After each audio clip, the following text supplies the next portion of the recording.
நம்மளுடைய விடுதலைக்காக நடக்கப்படுகிற யுத்தம். நம்மளுடைய விடுதலை, நம்ம விடுதலை பெறணும்னா அதுக்கு பின்னாடி ஒரு நம்மளுக்கு அறியாத ஒரு யுத்தம் நடக்குது. அந்த யுத்தத்தை இன்னைக்கு நம்ம பார்க்க போறோங்க. இந்த யுத்தம் எதுக்காக நடக்குது? நம்மளுடைய ஆத்மாக்காக நடக்குதுங்க. நம்மளுடைய இருதயத்துக்காக இந்த யுத்தம் நடக்குதுங்க. என்ன பிரதர் இந்த யுத்தம் அப்படின்னு நீங்க கேட்கலாங்க. ஒரு உதாரணத்தை சொல்றேன். நான் என்ன பண்ணேன்னா, இந்த அடிமைத்தனத்திலிருந்து விடுதலை ஆகிறதுக்கு ஒரு கூட்டத்துக்கு நான் போயிருந்தேங்க. அந்த கூட்டத்துல அவங்க சொல்றாங்க, உங்க சர்ச்ல நீங்க எப்படி அடிக்ஷன் உங்களுக்கு தெரியும் எல்லாருக்கும். அடிக்ஷன்னா அடிமைத்தனம். சில காரியங்களை விட முடியாத சில பழக்கங்கள் இருக்கும். அதுல இருந்து விடுதலை பெறுறதுக்கு உங்க சர்ச்ல ஜனங்களுக்கு நீங்க அவங்களுக்கு போதிக்கணும், எப்படி அவங்கள நடத்தணும் அப்படின்றது ஒரு சின்ன கோர்ஸுங்க. அந்த கோர்ஸ் குடியினாலே பாதிக்கப்பட்டிருக்கிற ஜனங்கள். இந்தியால 3 கோடி ஜனங்க குடி பழக்கத்துக்கு அடிமையா இருக்கிறாங்க. ஆனா அதுல 38 பேர்ல ஒருத்தர் தாங்க ட்ரீட்மெண்ட்டுக்கு போறாங்க. இந்த இன்னும் 38 பேர் அப்படின்னா எத்தனையோ கோடி ஜனங்க குடியில இருந்து வெளியே வர முடியாம கண்ணீரோட வேதனையோட பாதிப்புல இருக்கிறாங்க. 30 லட்சம் வாலிப சகோதரர்கள் குடி பழக்கத்துக்கு அடிமையா இருக்கிறாங்க. இதனால குடும்பம் பாதிக்கப்படுது. இதனால சமுதாயம் ஆக்சிடென்ட்ஸ் 70% ஆக்சிடென்ட் ஆகுறது ஏதோ ஒரு குடியினால இல்ல போதையினால ஆக்சிடென்ட்ஸ் நடக்குதுங்க. அடுத்தது ட்ரக்ஸ் பத்தி பாருங்க. 5 கோடி ஜனங்க ட்ரக்ஸுக்கு அடிமையா இருக்கிறாங்க. இந்தியா நாட்டுல 140 கோடி பேர்ல 5 கோடி பேர் ட்ரக்ஸ் எடுக்கிறாங்க. அதுல 5 லட்சம் பேர் பிள்ளைகள்.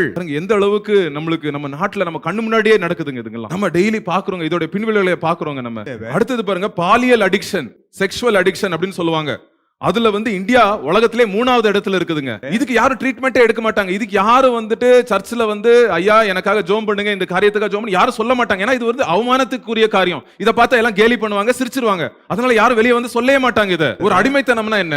அவங்க சொல்லுவாங்க, பிரதர் நான் நெக்ஸ்ட் வீக்ல இருந்து விட்டுறேன் பிரதர், என் கண்ட்ரோல் இருக்குது, என் கையில கண்ட்ரோல் இருக்குது, அடுத்த வாரத்துல கண்டிப்பா நான் விட்டுருவேன் அப்படின்னுவாங்க. அது விட முடியாது அவங்களால. அப்பதான் அடிக்ஷன். என்னால விட முடியும்னு நான் நினைக்கிறேன், ஆனா என்னால விட முடியல. அதுதாங்க அடிமைத்தனம். அடுத்ததுங்க, முக்கியமா புதுசா ஒரு காரியம் நடக்குதுங்க. அது நீங்க எல்லாம் கவனமா இருக்கணும். எஸ்பெஷலி வாலிப சகோதரிகள் கவனமா இருக்கணும். கேம்பிளிங். என்னது கேம்பிளிங்? தமிழ்ல என்னது? சூதாடுற ஒரு அடிமைத்தனம். ஆன்லைன்ல சூதாடுறது. 14 கோடி இந்தியர்கள் ஆன்லைன்ல சூதாடுறாங்க. இதனால நிறைய பேரு கடன்ல இறங்கி வாழ்க்கையை முடித்துக் கொண்டிருக்கிறாங்க வாலிப சகோதரர்கள். பாருங்க, இதுல 3 கோடி பேர் காலேஜ் பசங்க. இதுல 20%, அந்த 14 கோடியில 3 கோடி பேர் காலேஜ் பசங்க கேம்பிளிங் பண்றாங்க. அடுத்தது வீடியோ கேம்ல அடிக்ஷன் ஆயிருக்கிறது. பாருங்க, 30 கோடி மேல பேர் இருக்கு வீடியோ கேமுக்கு அடிக்ஷன் ஆயிருக்காங்க. இந்தியா நம்பர் 5 போன் அடிக்ஷன்ல, ஸ்மார்ட் போன் அடிக்ஷன்ல இந்தியா நம்பர் 5 உலகத்துல. போன் அடிக்ஷன்னால 35ல இருந்து 40% பேர் டிப்ரெஷனுக்குள்ள இருக்காங்க. வாலிப பிள்ளைகள். அவங்களுக்கு ரூமுக்குள்ள தனியா இருக்க தான் பிடிக்கும். அவங்க இன்னொருத்தர் கூட பேசுறதுக்கு பிடிக்காது. அவங்க இருட்டா ஒரு ரூம்ல போன் மாத்திரம் கொடுத்தா அவங்க சந்தோஷமா இருப்பாங்க. அந்த அளவுக்கு என்ன ஆயிருச்சு பிரெயின், அந்த அளவுக்கு பிரெயின் அப்படி ட்ரெயின் ஆயிருச்சுங்க. அந்த மாதிரி போன் யூஸ் பண்ற பிள்ளைகள்ல பாதி பேர் 50% என்ன சொல்றாங்க, எங்க பிள்ளைங்க கோவப்படுறாங்க, ரொம்ப எரிச்சல் கோவம் வருது, ரொம்ப சோம்பேறி ஆயிடுறாங்க, படிப்புல அவங்க ரொம்ப கம்மி ஆயிடுறாங்க அப்படின்னு அவங்க தகப்பன் தாய்மார் கண்ணீரோட சொல்றாங்க. எப்படி நான் ஒரு காரியம் சொல்றேங்க, இதை நீங்க கவனமா கேளுங்க. ஃபேஸ்புக், வாட்ஸ்அப், இன்ஸ்டாகிராம் இதெல்லாம் ஸ்டார்ட் பண்ணும்போது அந்த கம்பெனியோட ஓனர்ஸ் என்ன பண்ணாங்க, இந்த சூதாடுற கசினோ அப்படின்னு சொல்லுவாங்க, அங்க போய் ஸ்டடி பண்ணானுங்க. எப்படி ஜனங்க 12 மணி நேரம் போன் அந்த சூதாடுறாங்க எப்படி அப்படின்றத போய் ஸ்டடி பண்ணாங்க. அவங்க எல்லாம் நீங்க பாத்துருக்கீங்கன்னா, சூதாடுற அந்த பில்டிங் இருக்கும், கசினோன்னு சொல்லுவாங்க, அங்க ஜன்னலே இருக்காதுங்க. ஜன்னலே இருக்காது. ஏன் சொல்லுங்க ஜன்னலே இருக்காது அந்த பில்டிங்க்கு? ஏன்? போலீஸ் வரக்கூடாதுன்னு இல்ல, இன்னொரு காரணம் இருக்கு. போலீஸ் காசு கொடுத்தா வரமாட்டாங்க. இல்ல, எதுக்கு? வெளியில என்ன டைம் ஆகுதுன்னு தெரியக்கூடாது, அதுக்காகங்க. நான் விளையாட போல ஒரு ஊருக்கு நான் விசிட் பண்ண போயிருந்தேன். அப்போ அந்த ட்ரிப்ல பஸ்ல அந்த ஒரு சூதாடுற இடத்துக்கு கூட்டு போயிருந்தாங்க. உள்ள சொல்லிடாதீங்க பாஸ்டர் சூதாடுற இடத்துக்கு போனார் அப்படின்னு சொல்லிடாதீங்க. அந்த இடத்துல பாக்குறேங்க, வயசான 80 வயசு தாத்தா பாட்டிங்க உட்கார்ந்து அந்த சூதாடுற மிஷின் உட்கார்ந்து ஆடிட்டு இருக்காங்க. ஏதாவது ஒரு பிரைஸ் அடிக்குமா, லக் அடிக்குமா அந்த மிஷின் வச்சு விளையாடிட்டு இருக்காங்க. பாருங்க, சின்ன பிள்ளைங்கள்ல இருந்து மூத்தவங்க வரைக்கும் அடிமைத்தனத்துக்குள்ள, நம்மளுக்கு தெரியுதோ தெரியாம சில அடிமைத்தனத்துக்குள்ள நம்ம இருக்கிறோங்க. பாருங்க, இந்த ஃபேஸ்புக், இன்ஸ்டாகிராம் அந்த ஆப் எல்லாம் எப்படி டிசைன் பண்ணிருக்காங்க, அந்த கலர், அந்த பட்டன், அந்த நோட்டிபிகேஷன் எல்லாம் எப்படி பண்ணிருக்காங்கன்னா, சூதாடுற அந்த சைக்காலஜி, அந்த பிஹேவியரை எடுத்துட்டு இந்த குட்டி ஆப்புக்குள்ள போட்டு விட்டுறாங்க. அப்ப என்ன ஆயிருது, நம்மளும் அதுக்கு என்ன ஆயிடுறோம், தெரிஞ்சோ தெரியாமையோ, பிடிச்சோ பிடிக்காமையோ நம்ம என்ன பண்ணிடுறோம், அதுக்கு அடிமையாயிடுறோங்க. இதனால நம்மளுடைய தனிப்பட்ட வாழ்க்கை டேமேஜ் ஆகுது, குடும்பம் டேமேஜ் ஆகுது, சமுதாயம் டேமேஜ் ஆகுதுங்க. இது நம்ம பார்த்துட்டு இருக்கிறோம். நம்ம ஒன்னும் நம்மளுக்கு வழியே இல்ல, ஐயோ அப்படின்னு நம்ம கதறிட்டு இருக்கிறோங்க நிறைய வாட்டி. அடிக்ஷன் இப்படி தானே ஆகும். ದಾಸತ್ವ ಹೀಗೆ ತಾನೇ ಆಗುತ್ತದೆ. ஃபர்ஸ்ட் டைம் பண்ணும்போது கொஞ்சம் பயம் இருக்கும், நடுக்கம் இருக்கும். அதே காரியத்தை 100வது வாட்டி பண்ணும்போது பயமே இருக்காது. இதாங்க அடிமைத்தனம். ஒரு கையில வந்து பாருங்க, இந்த கை வந்து எனக்கு வேலை செஞ்சு செஞ்சு கை ஹார்ட் ஆயிருச்சுன்னா, இந்த கையில வந்து நான் ஊசி குத்துனா கூட எனக்கு வலியே தெரியாதுங்க. அதனாலதான் அதிகமாய் நம்ம இது ஆவிக்குரிய போராட்டம். அடிமைத்தனம்ன்றது அதுல இருந்து வெளியே வரணும்னா, கண்ணு திறக்கப்படணும்னா சாதாரணமா எல்லா ஜனங்களுடைய கண்ணு திறக்காது. ஆண்டவர் அவங்க இருதயத்துல கிரியை செய்தாதான், ஐயோ எனக்கு வலிக்குது, இதனால எனக்கு வேதனை ஆகுது, என் குடும்பம் அழியுது, என் வாழ்க்கை அழியுது, என் பிரெயின் மாறுது, அப்பதான் அவங்களுக்கு தெரியுங்க. ஆனா ஆண்டவர் என்ன சொல்றாரு?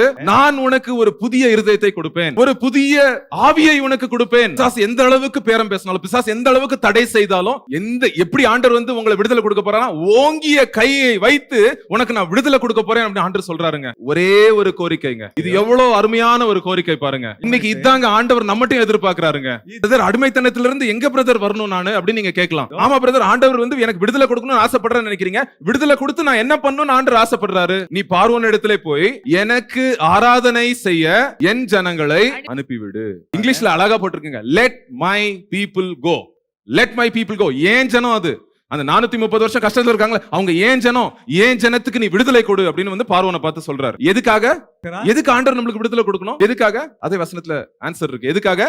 ஆண்டவரை ஆராதிப்பதுக்காக. ஆண்டவர் சொல்றாரு மோசேயை பார்த்து, ஒரு ஆட்டுக்குட்டி எடுத்து என்ன பண்ணு, அதை வந்து நீ என்ன பண்ணு, அதை கட் பண்ணி அதோட ரத்தத்தை உங்க வீட்டு வாசல்ல நீ பூசணும் அப்படின்னு சொல்றாரு. வீட்டு வாசல் மேல, சைடுல, 3 இடத்துல இப்படி. அவ்வளவுதான், அவ்வளவுதான். நீ வேற எதுவும் செய்ய வேண்டாம். ஆனா 430 வருஷமா நீ ரெடியாகி போக முடியாதவன், இப்போ நீ செருப்பு போடு, ட்ரெஸ் போடு, ரெடியா இரு, இந்த விடுதலை உனக்கு கிடைக்க போது, உனக்கு கண்டிப்பா விடுதலை கிடைக்க போகுது அப்படின்னு வந்து சொல்றாரு. எங்களுக்கு ஆச்சரியமாயிருச்சு. என்னடா 430 வருஷமா அடிமையா இருக்கிறோம், இன்னைக்கு பெறப்பட சொல்றாரு ஆண்டவர். என்னடா இது, இன்னைக்கு தான் நடக்க போகுது. நைட் என்ன ஆகுது, ஒரு சங்கார தூதன், ஒரு ஏஞ்சல் ஆஃப் டெத் வருது நைட்ல. வந்து என்ன ஆகுது, எகிப்து நாட்டுல இருக்கிற ஃபர்ஸ்ட் பார்ன் பிள்ளைங்க எல்லாம் இறந்துடுறாங்க. எகிப்து நாட்டுல ஒரு வீட்லயும் அப்படியே அழுற சத்தம் கேக்குதான். பைபிள் சொல்லுதுங்க, ஆண்டவருடைய நியாய தீர்ப்பு எகிப்தின் மேல விழுதுங்க. இத பாக்குறான் பார்வோன் ராஜா. ஆடு மாடு உன் குடும்பம் எல்லாம் போங்க, விடுதலை ஆவுங்க, இந்தாங்க உங்க விடுதலை அப்படின்னு எழுதிடுறாங்க. எப்படிங்க வெற்றி கிடைச்சிச்சு? எப்படி வெற்றி கிடைச்சிச்சு? ஆட்டுக்குட்டியின் ரத்தத்தினாலே, பரிசுத்தமான ஆட்டுக்குட்டியின் ரத்தத்தினாலே விடுதலை. ஓகே பிரதர், இது இன்னைக்கு என் வாழ்க்கைக்கு, என் குடிப்பழக்கத்திலிருந்து, எனக்கு இருக்கிற கெட்ட பழக்கத்திலிருந்து இந்த ஆட்டுக்குட்டி எப்படி பிரதர் விடுதலை கொடுக்கும் நீங்க கேட்கலாம். இன்னைக்கு அப்பனா கிறிஸ்டியன்ஸ் எல்லாரும் ரத்தம் பூசுறோமா? நம்ம வந்து ஆடை வெட்டிட்டு நம்ம ரத்தம் பூசுறோமா நம்ம வீட்டு வாசல்களிலே? என்ன பண்றோம்? நம்ம சிலுவையை பார்க்கிறோங்க. இயேசு கிறிஸ்து சிலுவையில அடிக்கப்படுறதுக்கு முன்னாடி, ஞாபகம் இருக்கா, கொஞ்சம் வாரங்களுக்கு முன்னாடி குருத்தோலை ஞாயிறு கொண்டாடணும் தெரியுமா? எல்லாரும் பாம் சண்டே கொண்டாடணும் தெரியுமா? அன்னைக்கு என்ன ஆச்சு பாருங்க, இஸ்ரேல் ஜனங்க என்ன பண்றாங்க, எல்லாரும் அந்த பண்டிகை என்ன பண்டிகைனா, இந்த பண்டிகை தான், இந்த பஸ்கா பண்டிகை தான். அவங்க எல்லாரும் ஆட்டுக்குட்டி கொண்டாடுறாங்க. எல்லாரும் ஒரு ஆட்டுக்குட்டி கொண்டாடுறாங்க. பரிசுத்தமான ஒரு ஆட்டுக்குட்டி எருசலேம் நகரத்துக்கு கொண்டு வராங்க. அங்க அந்த பெரிய போதகர் என்ன பண்ணுவாரு, செக் பண்ணுவார் ஆட்டுக்குட்டியை. மேல கீழே, காலு கீழே, முது கீழே எல்லாம் செக் பண்ணுவாரு. கரெக்டா ஒரு குட்டி கருப்பு டாட்டு கூட இருக்க கூடாது. பரிசுத்தமான தீட்டில்லாத ஒரு ஆட்டுக்குட்டியை பாப்பாரு அவரு. அத வந்து பலி செலுத்திட்டு போயிருவாங்க ஊருக்கு. அவங்க இயேசு கிறிஸ்துவும் அதே மாதிரி வந்தாருங்க எருசலேமுக்குள்ள. 4 நாள் என்னாச்சு, நிறைய பேர் இயேசப்பாவை கேள்வி கேட்டாங்க, தப்பு கண்டுபிடிக்க பாக்குறாங்க. பரிசேயர்கள், சதிசேயர்கள், சன்ஹீட்ரன், அப்புறம் பிலாத்து, ஏரோது எல்லாரும் குறை கண்டுபிடிக்க பாக்குறாங்க. கடைசியில பிலாத்து சொல்றான், இவர்கிட்ட ஒரு குறையும் இல்லையே, இவர் பாவமே செய்யாத மனுஷனே அப்படின்னு சொல்றாரு. ஆனாலும் இயேசு கிறிஸ்துவை சிலுவையில அடித்தார். எப்படி பார்வோன் எகிப்து நாட்டுல பிள்ளைங்க எல்லாம் செத்தாங்களோ, அதே போல ஆண்டவருடைய நியாய தீர்ப்பு யார் மேல விழுந்துச்சு? இயேசு கிறிஸ்து தலைமையில விழுந்துச்சு. எல்லா நியாய தீர்ப்பும் இஸ்ரேல் அங்க வந்து என்னது, ஒரு சங்காரத்து பிள்ளைங்க எல்லாம், மூத்த பிள்ளைங்க எல்லாம் செத்துட்டாங்க எகிப்து நாட்டுல. அதே போல ஆண்டவருடைய மூத்த மகனான இயேசு கிறிஸ்து நியாயம் தீர்க்கப்பட்டு சிலுவையில அடிக்கப்பட்டார். இயேசு கிறிஸ்து ரத்தம் சிந்தினார். பழைய ஏற்பாட்டுல ஆட்டுக்குட்டி ரத்தம் சிந்தினது, இயேசு கிறிஸ்து சிலுவையிலே அவர் தொங்கி அவர் ரத்தம் சிந்தினார். இயேசு கிறிஸ்து ரத்தம் சிந்தினதால எனக்கு என்ன பிரதர் இன்னைக்கு நீங்க கேட்கலாங்க. அன்னைக்கு என்ன ஆச்சுங்க? அன்னைக்கு அந்த வீட்டுல என்ன ஆச்சு? அந்த வீட்டுக்குள்ள குடும்பம் எல்லாம் உட்கார்ந்துட்டு இருக்காங்க, சாப்பிட்டுட்டு இருக்காங்க. சந்தோஷமா பிள்ளைங்க ரெடி ஆயிட்டாங்க, தைரியமா சாப்பிடுறதுக்கு ரெடி ஆயிட்டாங்க. ஊரை விட்டு நம்ம போறோம் அப்படின்னு சந்தோஷமா இருக்காங்க அந்த பிள்ளைங்க எல்லாம். எப்படி, ஏன் சந்தோஷமா இருந்தாங்க அந்த பிள்ளைங்க எல்லாம்? அவங்க அப்பா ஏதோ பெரிய சாதிச்சுட்டாரா? இல்ல. என்ன இருந்துச்சு அந்த வீட்டு மேல? அந்த ரத்தம் இருந்ததுனால அந்த வீட்டுக்கு பாதுகாப்பு. இன்னைக்குங்க நம்ம இயேசு கிறிஸ்துவின் ரத்தத்தின் கீழே வந்தா நம்ம குடும்பத்துக்கு பாதுகாப்பு, எனக்கு விடுதலைங்க. கெட்ட பழக்கத்துல இருந்து எல்லாத்திலிருந்து ஆண்டவர் விடுதலை கொடுக்க போறாருங்க. அதான் வசனம் சொல்லுது, இயேசு கிறிஸ்துவின் ரத்தம் சகல பாவங்களையும் நீக்கி நம்மளை என்ன பண்ணுகிறதா? சுத்திகரிக்கிறது, நம்மளை கழுவுது, நம்ம இருதயத்தை கருப்பா இருக்கிற நம்ம இருதயத்தை கழுவுது ஆண்டவருடைய ரத்தம். ஆனா என்ன பண்ணணும்? ஒரே கண்டிஷன், அந்த ரத்தத்தை விசுவாசிக்கணும். நீங்க இயேசு கிறிஸ்து கொடுத்த அந்த ரத்தத்தை நீங்க விசுவாசிக்கணும். ஏன் தண்டனை அவர் ஏற்றுக்கொண்டாருங்க சிலுவையில. என் மேல வந்த பாவம், சாபம், என் குடும்பத்துல இருக்கிற சாபம் எல்லாத்தையும் இயேசு கிறிஸ்து சிலுவையில சுமந்தாருங்க. எனக்கு இருளில இருந்து விடுதலை கொடுத்தாருங்க இயேசு கிறிஸ்து. மரண பயத்துல இருந்து விடுதலை கொடுத்துட்டாரு இயேசப்பா. தூய சுபாவத்துல இருந்து விடுதலை கொடுத்துட்டாரு இயேசப்பா. ஆனா என்ன கண்டிஷன்? ரத்தத்தின் கீழே வரணுங்க. அந்த பழைய ஏற்பாட்டுல அந்த பிள்ளைங்க எல்லாம் எப்படி காப்பாத்தப்பட்டாங்க? அந்த வீட்டுல அந்த ரத்தத்துக்கு இருக்கிற அந்த வாசல்ல இருக்கிற ரத்தத்தினால அந்த வீடு காப்பாத்தப்பட்டுச்சு. இன்னைக்கு இயேசு கிறிஸ்து ரத்தத்துக்கு கீழே நான் வரும்போது என் வாழ்க்கை காப்பாற்றப்படும், நான் மீட்கப்படுவேன். இயேசு கிறிஸ்து ஜெயித்தார் சிலுவையில. சிலுவை வந்து ஒரு சாப சின்னம், மரண சின்னம் அல்ல. இயேசு கிறிஸ்து சிலுவையில ஜெயிச்சாரு. அவர் ஜெயிச்சதுனால, அந்த சிலுவையை நான் நம்புறதுனால என் வாழ்க்கையில ஜெயம், நான் வின்னர் ஆயிட்டேங்க. அது மாத்திரமல்ல, இன்னொரு காரியம் என்ன பண்ணாங்க? பழைய ஏற்பாட்டுல அந்த ஆட்டுக்குட்டியை என்ன பண்ணாங்க? வெட்டிட்டு என்ன பண்ணாங்க? அந்த கறியை சாப்பிட்டாங்க அவங்க. யோவான் 6வது அதிகாரத்துல இயேசு சொல்றாரு, என்னை புசிப்பவனும் என் சரீரத்தை புசிப்பவனும் என் ரத்தத்தை குடிப்பவன் என்ன பண்ணுவான்?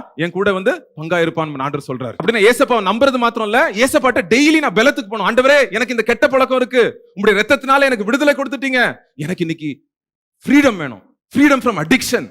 இந்த அடிக்ஷன்ல எனக்கு விடுதலை வேணும் ஏசப்பா. அப்படின்னு என்ன பண்றேன்? ஏசப்பாவை நான் சாப்பிடுறேன். அப்படின்னா அவருடைய வசனத்தை நான் படிக்கிறேன், அவரை நான் பின்பற்றேன். அப்ப எனக்கு தொடர்ந்து ஒரு விடுதலை ஆண்டவர் கொடுக்கிறாருங்க. ரத்தத்துக்கு கீழே வரணும். ரத்தத்துக்கு கீழே மாத்திரம் இல்ல, இயேசு கிறிஸ்து அடிக்கப்பட்ட ஆட்டுக்குட்டியோட வார்த்தைகளை சாப்பிடணுங்க. இதாங்க ஏசப்பா சிலுவையில ஜெயிச்சது. நம்மளுக்கு அவ்வளவு சந்தோஷம், அவ்வளவு ஒரு விடுதலைங்க. நம்ம விடுதலையோட நம்ம வாழலாங்க. நம்ம கொஞ்சம் யோசித்து பண்ணி பாருங்க. இயேசு கிறிஸ்து நம்மளை, நம் பாவத்தை மீக்கு, நம்மளை சாபத்தை நீட்டி நம்மளுக்கு ஜெயத்தை வாங்கி கொடுத்தாரு. நம்மளுடைய சகோதரன் ஜெயிச்சாரு. அது எவ்வளவு ஒரு ஆனந்தத்தை நம்ம இருதயத்துல கொடுக்கும். இது ஒரு அரசியல் ஜெயம் அல்ல. என் இருதயத்தை இயேசு கிறிஸ்து தன் அன்பினாலே ஜெயித்தார். அது எவ்வளவு ஒரு பெரிய விடுதலை, எவ்வளவு பெரிய சந்தோஷமான காரியம் நம்ம வாழ்க்கை. இதோ உலகத்தின் பாவத்தை சுமந்து தீக்கிற தெய்வ ஆட்டுக்குட்டி அப்படின்னு இயேசு கிறிஸ்துவை பார்த்து சொல்றாங்க. லோகத்தின் பாவம் தமிழ்நாடு இல்ல, கர்நாடகா இல்ல, ஆந்திர பிரதேஷ் இல்ல, எந்தது? உலகத்தின் பாவத்தை சுமந்து தீக்கிற தெய்வ ஆட்டுக்குட்டி இயேசு கிறிஸ்து. இன்னைக்கு நம்ம ஜெபிக்க போறோங்க. ஆண்டவருடைய ரத்தத்தின் கீழே நீங்க வாங்க. 1 கொரிந்தியர் 5வது அதிகாரம் 7வது வசனத்துல சொல்லுதுங்க. என்ன சொல்லுது? இல்ல அது இல்ல, அது இன்னொரு பகுதி. நம்மளுடைய பஸ்காவாகிய கிறிஸ்து நம்மளுக்காக பலியிடப்பட்டிருக்கிறார். ஆமென். நம்மளுடைய பஸ்காவாகிய கிறிஸ்து நம்மளுக்காக பலியிடப்பட்டிருக்கார். அந்த ஆட்டுக்குட்டி வேண்டாம், இயேசு கிறிஸ்துவே நம்மளுக்கு பலியாகப்பட்டிருக்கிறாருங்க. இன்னைக்கு உங்க வாழ்க்கையில என்ன கஷ்டம் இருக்கோ, எந்த இதுல இருந்து ஃப்ரீடம் வேணுமோ, நீங்க ஃப்ரீடம் இல்லாம சில காரியங்கள் இருக்கிறீங்கன்னா, இன்னைக்கு ஏசப்பாவை ட்ரஸ்ட் பண்ணுங்க. ட்ரஸ்ட் பண்ணுங்க அப்படின்னா என்ன அர்த்தம்?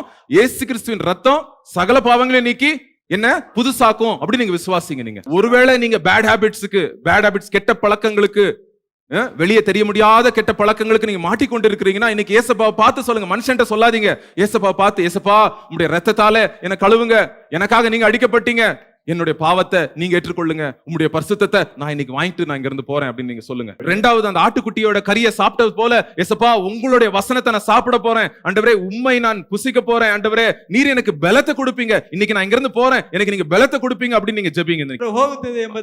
ஆல்ரெடி நீங்க விடுதலையோட சில பேர் இங்க உட்கார்ந்துருப்பீங்க. எத்தனையோ கோடி ஜனங்க இருக்காங்க நம்ம நாட்டுல, எத்தனையோ கோடி ஜனங்க இருக்கிறாங்க. யாராவது ஒருத்தர்கிட்ட போய் நீங்க ஏசப்பா பத்தி சொல்லுங்க. குடியில, போதையில, கெட்ட பழக்கங்களை மாட்டிக்கொண்டிருக்கிற அந்த ஜனங்களுக்கு ஏசப்பா ரத்தத்தை பத்தி சொல்லுங்க. ஏசப்பாவுடைய அன்பின் பத்தி சொல்லுங்க. அவங்களுக்காக நீங்க ஜெபிங்க. ஆண்டவர் உங்க வாழ்க்கையை ரொம்ப யூஸ் பண்ணுவாருங்க. நான் மாத்திரம் விடுதலையா இருந்தா பத்தாதுங்க. அது வந்து செல்ஃபிஷ்ங்க, அது செல்ஃபிஷ், அது வந்து தன்னலம். அது நான் அனுபவிக்கிற விடுதலையும் என் கூட இருக்கிறவங்க அனுபவிக்கணும், எங்க ரோட்ல இருக்கிறவங்க அனுபவிக்கணும், என் ஃப்ரெண்ட்ஸ் அனுபவிக்கணும். அது வந்து நம்ம இருதயத்தின் துடிப்பா இருக்கட்டும். ஒண்ணும் செய்ய வேண்டாம். இயேசு கிறிஸ்துவின் ரத்தத்தின் கீழே அவங்கள கொண்டு வாங்க. அவ்வளவுதாங்க. இயேசு கிறிஸ்துவின் ரத்தம் உன்னை கழுவும்பா, இயேசு கிறிஸ்துவின் ரத்தம் உனக்கு விடுதலை கொடுக்கும்பா அப்படின்னு நீங்க சொல்லுங்க. ஆண்டவர் உங்க வாழ்க்கையை உபயோகப்படுத்தும்.